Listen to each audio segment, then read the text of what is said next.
Before I start today's tutorial, I want to give you a little update on my latest Skillshare class where I'll be painting this rustic honey jar. I'm not sure if you guys remember, but a few months back, I made a Skillshare class on how to paint a honeybee, and it gave me the idea to paint this honey jar. So if you display your paintings at home, this can be displayed as a pair. This is a combination of two images that I found and compiled together into this simple composition where I'll be showing you the drawing to painting process in separate lessons so it's easy to understand. If you've never been a member on Skillshare and you're interested in trying this class, you can use the link in my description box for a month free trial where you can try out all the classes Skillshare has to offer, including this one. So I hope to see you guys there if you're interested in participating in this class. Hi everyone, this is Nia and today I'm going to be painting these mini moss plants. They're very simple and easy to paint, so let's begin by sketching it out. This is a combination of some plants that I've compiled together from some images I found. At the beginning I didn't know if the size would be okay if I placed 4 plants, so I just did a little light blue sketch on the left there. I'm quite happy with the sizing, so I'm going to start sketching on the right hand side, but I tried to make the lines a little bit cleaner so it's easy to paint using the outline. I first started by drawing out the planters or the rocks.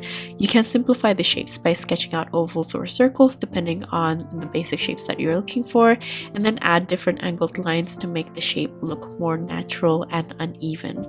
While I was drawing them, I'm also mindful of the space in between to fit the types of plants you want growing out of the planters or the moss balls. If you want the plants to be quite high, you do have to make sure that you have enough space. For the tall plants, I like to draw out the main stem and the branches, and as for the smaller flowers, I find it a bit easier to paint them freehand later on, so I'm just going to leave them empty. Here are some of the images that I've compiled. For some, I'm just going to use the same features while adjusting the ratio of the height, colors, and things like that to fit the composition. And for the flowery ones, I changed the planter slightly. I decided to change the ratio and also the shape of the planter so it's more cohesive with the rest of the composition, and also for it to fit a little bit better in the page or the space that I have. I've compiled these images that I found interesting along with some others that I liked in a Pinterest board, and I'll just link it in my description box in case you guys want to have a look and maybe include different plants for your own composition. And like usual, if you guys want to get straight to painting, I'll also create the traceable outline, which you can find in my coffee shop, link in the description.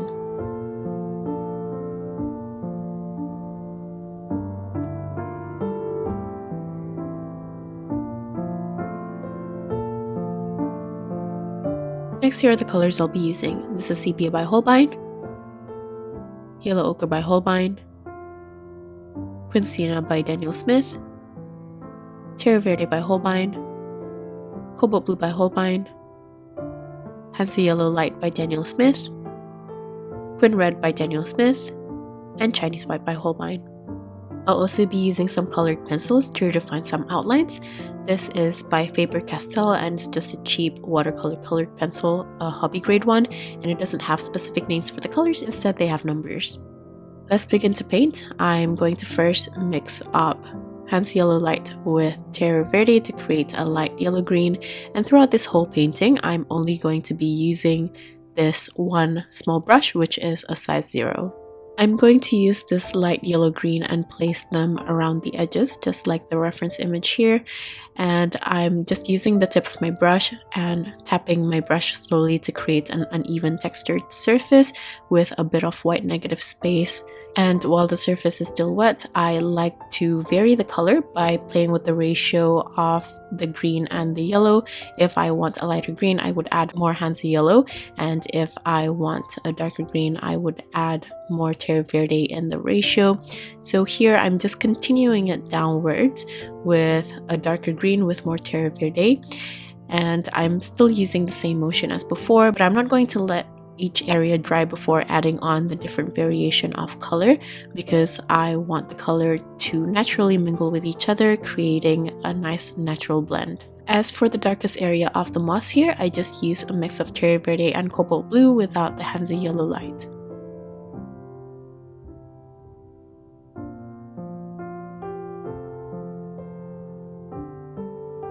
For the base of the soil, I'm going to use a mix of sepia, yellow ochre, and Quin Sienna. And I'm just using a really light consistency first, painting along the edges.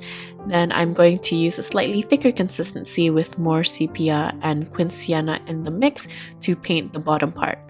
I'm painting in sections and I'm using a medium brush load so the paint can glide through my brush, but since I'm using a small brush, I also get to create a little bit of that dry brush effect, especially when my paint is running out. For the lighter areas, I would use more yellow ochre in the ratio, and for the darker parts, I would add more sepia.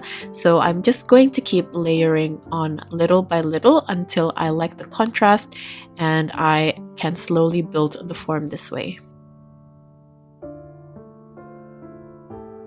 I'm going to use the same dark brown mix for the main stems, and you can see that I'm using a really light brush load, and it's actually really dry until my brush comes to a flat point, and then I kind of twist my brush around, finding the thinnest point in order to create those very fine lines.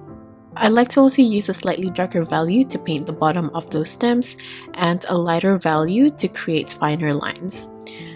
After that, I'm going to add on the leaves. I'm starting with the light yellow green from Terre Verte and Hansa yellow light, and I'm just going to paint on individual leaves for all of the branches, then slowly increasing the ratio of Terre Verte to create a slightly darker value, and placing this at the bottom of some of the leaves that I've already painted, and also to use this to paint in between some of the leaves so it looks like some leaves are overlapping behind the lighter ones. You can also layer on using a darker value by adding Cobalt Blue into the Terre Verte. You can also add some of the browns that I've already mixed before. This will create more of an earthy tone instead of a cool temperature green. I'm going to leave the first one for now and move on to the second one. For this, I'm going to start by mixing the pink for the flowers. I'm using a mix of Quin Red with Chinese white, but I'm actually going to paint the moss first. So for this, I'm going to use a mix of Terre Verte, Hansa yellow light, and yellow ochre. This way, the lighter green is a bit more earthy compared to the first plant. I'm just going to paint on some curvy lines using the tip of my brush and also a light brush load so those lines can be nice and thin, and I'm playing with the lengths so it looks uneven and natural. I painted those curvy lines around the edges, but I'm also going to paint the ones in front draping towards us, and this will create a foreshortening effect, creating more of a three-dimensionality. Then once I've established those lighter values, I add a bit of Terre Verte in the ratio to create a slightly darker value and paint in between the lines that I've already painted, but I'm still following the same texture. I'm going to follow this up further by using an even darker value from a mix of Terre Verte, Cobalt Blue, and some of the dark browns that I already have on my palette, and I paint on shorter lines this time at the center of the moss. This way it'll create a higher density in the middle and a lighter density as it gets towards the outer portion of the moss. Below the moss, I like to use the dark brown mix from earlier, and this will just represent the soil peeking through the greeneries. I'm doing this very lightly and I'm making sure that I paint in between those textured lines so I don't lose the delicate texture that I've painted earlier.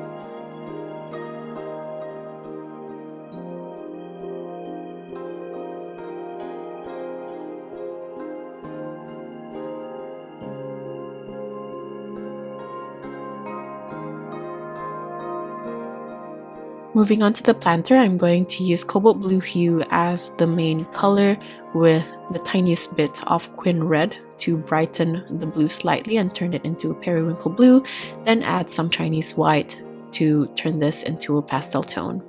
I'm going to place this mostly on the top left corner, but notice as I'm painting this, I'm leaving out some random shapes as the white off the paper, but the lines of the lighter blue gets thinner as I get towards the right hand side. Once I'm done, I'm going to use a darker version of the same color, which has more blue and less Chinese white in the ratio to fill in those gaps, with the right hand side being of darker value, so I just basically used a thicker consistency of the same mix. Once I've established the main shapes, this is where I can play around more with the balance of the contrast in value. So I'm just going to add more of the darker value of the blues and also some of the browns, especially right behind the planter. For the flowers, I'm using the pink that I mixed on my palette from Quin Red and Chinese White. I'm painting them as very close lines bunched together in the middle. Some are a bit more rounded and some are a bit more flat or oval depending on where the flowers are facing. I like to scatter them around so some areas have more flowers close together and some areas are a bit more empty, so the placement looks a bit more natural. For the colors, I'm starting with this light value pink, but I'm going to slowly build up the value to create better form for the flowers. Once I've painted a few flowers and have pretty good distribution, I'm going to paint on the stems. I'm using the light yellow-green that's already on my palette with a light to dry brush load so I can flatten the tip of my brush and use the pointiest tip to create really fine lines. Having a light brush load will slow down the flow of paint, so it's much easier to paint those really thin lines. Then once I'm done with the stems, I'm going to use a darker green and paint the bottom part of those stems, so the bottom is a little bit darker than the top part of the stem. Once I'm done with the stem, I'm going to use a darker version of the pink, which has more Quin Red in the ratio. And I'm going to paint this along the outer part of the petals, but if some flowers are seen from the side, I would paint the darker petals at the bottom part of those flowers.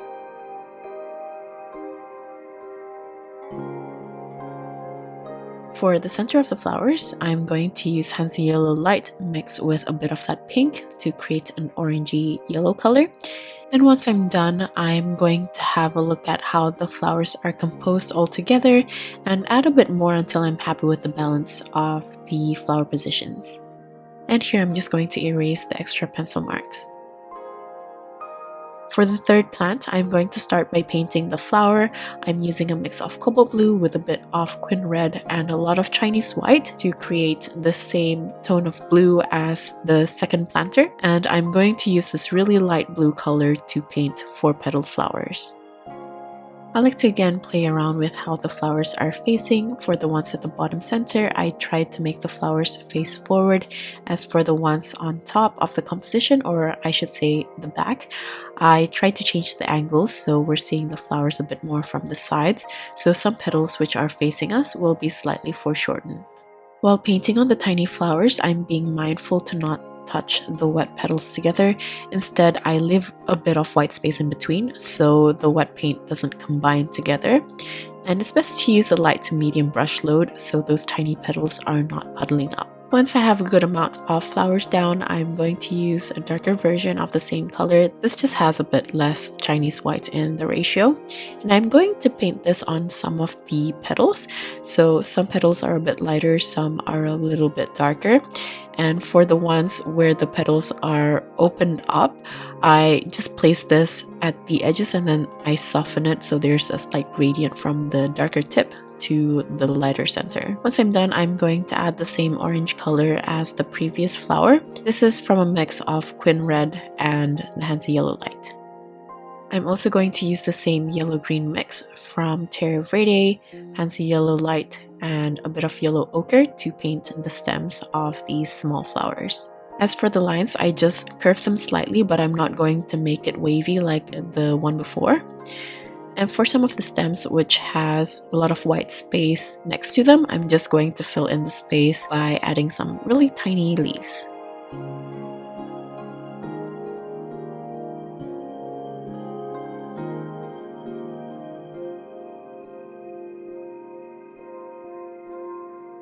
For the greeneries, I'm going to use the same yellow-green mix as before, and I'm just going to paint rounded leaves. Since the tip of my brush doesn't really come to a fine point, I'm actually just putting a lot of pressure and then taking it off as I get to the bottom part. I'm starting with a light yellow-green around the edges.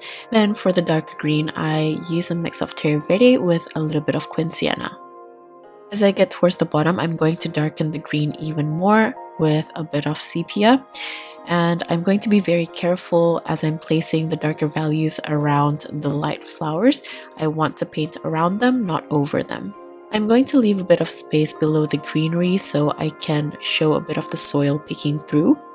For this, I used the same green mix as before, but added a lot of Quin Sienna and Sepia. And I also like to add some of the soil color through the green leaves that I've already painted. I feel like the flowers here are a bit too densely packed, so I decided to add a couple of flowers on either side a bit far from the flower bunch, so those longer stems can add a bit of delicate lines. For this planter, I'm going to start by using a mix of yellow ochre and Quin Sienna, and I'm using a light to medium consistency to paint the edges for the lighter values. I want the edges to be a bit uneven, so I'm going to drag a bit of this lighter value in some areas as well. Then I'm going to start adding on the slightly darker value. This is actually the mid-tone, by using the same mix with added sepia, but I'm still using a light consistency here so I can layer on the darker values slowly. As I'm using a thicker consistency to build on the darker values, I'm still trying to create the same uneven texture as I want this planter to look nice and natural. And to do this, I tried dragging the sides of my brush as I'm spreading the paint to create the dry brush texture. Just like the previous planters, I want the lighter value to be at the top and the darker values to be at the bottom. So here I'm just going to slowly layer on more of those values while thinking of the texture as well. You can also increase the vibrancy by using a slightly thicker consistency of the lighter colors. Finally, onto the last plant, I'm going to start by painting the rounded leaves, starting with the yellow-green for the tip of the branches, and as I move down, I use a darker green that I already have on my palette, and as I get towards the right-hand side, I tried to use a slightly darker value for the leaves since I want the light to come from the top left. Since this is a small plant, I'm going to make sure I paint the leaves one by one, as I want those rounded leaf shapes to be very distinct.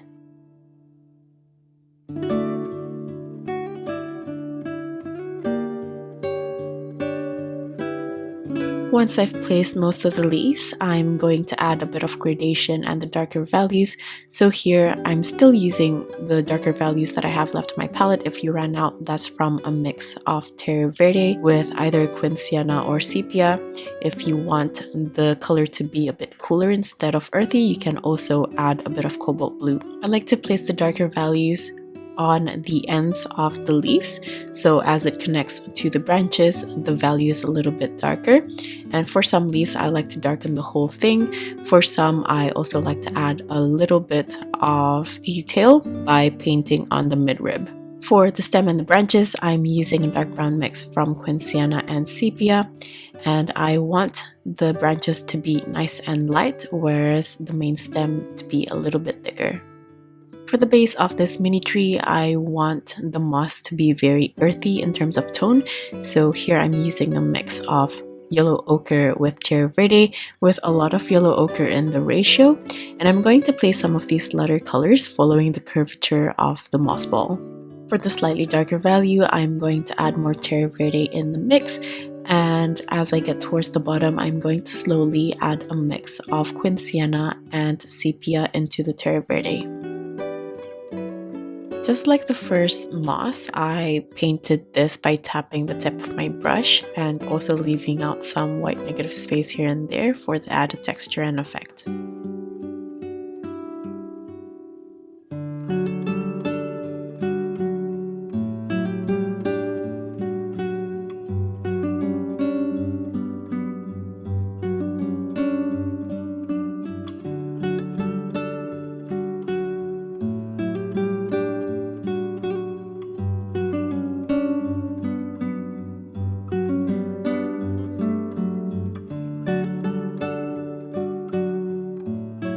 I still felt like the flowers need a bit of redefinition, so I'm going to use my colored pencil to add on this darker pink around the sides. And for some of the flowers which are facing us, I'm also going to define the individual petals.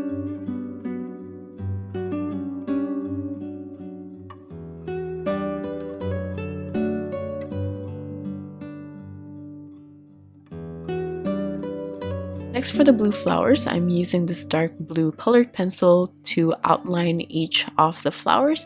I felt like the flowers, which has the green background, is kind of just blending into each other, so this outline really helps redefine those shapes.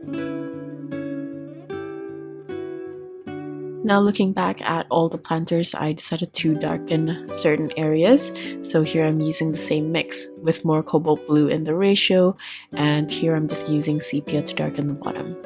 And here I'm using a dark muted green colored pencil to add the midribs of each of the leaves.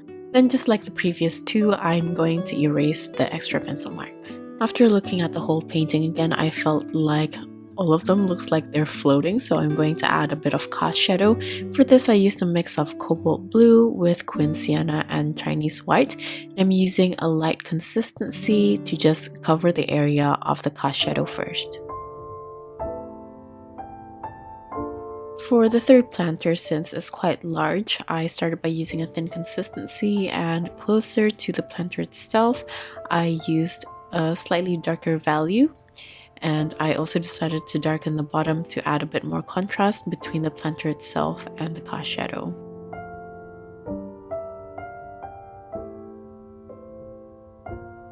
I'm just going to add a bit more of the darker values in some areas, and that's basically it for this painting. If you guys enjoyed this video, please consider subscribing. Like usual, all the list of tools as well as my social media links will be in my description box. If you guys are still here, thank you so much for watching till the end, and I'll see you at the next one. Bye!